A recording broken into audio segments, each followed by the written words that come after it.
ইদানিং এই আপুটার টপিক দেখে আসলে আমার খুব খারাপ লাগতেছিল। তো আমি পার্সোনালি কারো কোনো কিছু নিয়ে বা ভাইরাল কোন টপিক নিয়ে আমি কোনো কথা বলি না, আর আমার ইচ্ছাও নেই কোনো ভাইরাল টপিক নিয়ে কথা বলার। এই আপুটাকে আমি অনেক আগে থেকেই টিকটকে ফলো করতাম বা আমি আপুর ভিডিওসও দেখতো। হঠাৎ করে এই টপিকটা আমি যখন ভাইরাল হওয়া স্টার্ট করলো, আমি না আমার চোখে বিলিভ করতে পারতেছিলাম না। এই আপুটা দেখতে মাশাআল্লাহ এত সুন্দর, তাদের দুইটা কত সুন্দর বেবি আছে।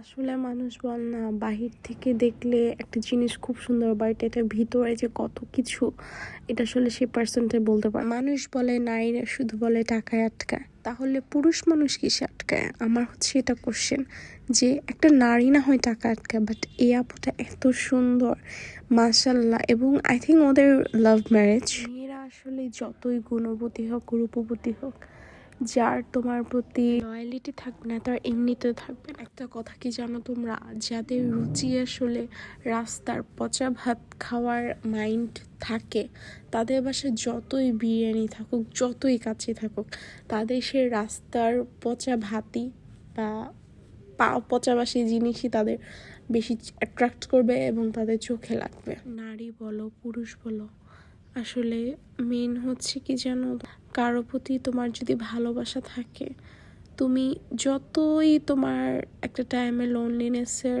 থাকো, তুমি অপর দিকে তুমি ডিস্ট্র্যাক্ট হবা না। কিন্তু কারো মানসিকতা যদি অলরেডি তোমার প্রতি বিন্দুমাত্র যদি কমতি থাকে, তাহলে অলরেডি এই ভালোবাসার মধ্যে অ্যাকচুয়ালি এটা ভালোবাসা না, এটা অলরেডি ফাঁকফোকর থাকে, যেটা একটা সময় পর যখন তোমার কোনো ওয়ে হয়, তখন ঠিক এরকমভাবেই মাইন্ডকে ডিস্ট্র্যাক্ট করে এবং এরকম কিছু একটা হয়ে যায়। এখন অনেকে এখানে বলতেই পারে যে ডিস্ট্র্যাক্ট অনেক সময় হয়ে যায়, পরকে অনেক সময় হয়ে যায়। No, cheating is a choice. Cheating করাটা হচ্ছে নিজের ডিসিশনে হয়, এটা কখনো হয়ে যায় না। এই জিনিসটা আসলে কোনো মেয়েই মেনে নিতে পারে না, আরও বিশেষ করে যদি আরও দুইটা বেবি থাকে। একটা নারী সব কিছু সহ্য করতে পারে, কিন্তু একটা পুরুষ যে তার পিছনে কখনো আরেকটা মেয়েকে সহ্য করতে পারে না।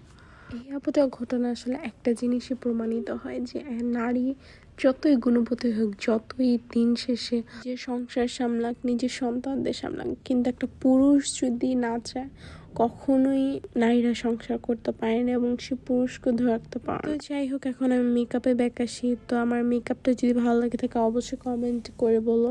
আর আমার মেকআপের অ্যাপয়েন্টমেন্টগুলো নেওয়ার জন্য তোমরা আমার পেজে নক করতে পারো এবং বুকিং করে রাখতে পারো। আমি কিন্তু ব্রাইডাল বুকিং নিচ্ছি এবং সেটাতে 10% ডিসকাউন্ট চলছে এখন। আর মেকআপ ক্লাসের কথা বলি, আমি এখন 2 days বেসিক টু অ্যাডভান্স আর 3 days বেসিক মেকআপ ক্লাস নিচ্ছি।